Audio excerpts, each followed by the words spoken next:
पुढची बातमी. अतिवृष्टीच्या संकट काळात कर्ज वसुली करू नये असं राणा जगजितसिंह पाटील यांनी म्हटलंय. शेतकऱ्यांना दिलं जाणारं अनुदान त्यांच्यापर्यंत पोहोचावं याबाबतचे बँकांना स्पष्ट निर्देश दिले जावेत. शेतकऱ्यांना अडचण आल्यास थेट जिल्हाधिकाऱ्यांशी संपर्क करावा.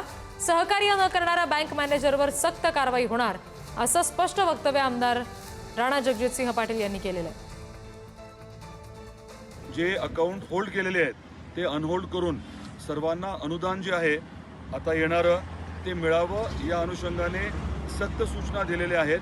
कुठल्याही बँक मॅनेजरने वसुलीच्या बाबतीत जर काही अडचण निर्माण केली किंवा आपले अकाउंट जे आहेत ते होल्ड केले तर एकदा मॅनेजरना स्पष्ट तुम्ही बोला आणि तरी अडचण आली तर जिल्हाधिकाऱ्यांना आपल्या धाराशिवच्या तातडीने आपण एक मेसेज करा किंवा कॉल करा.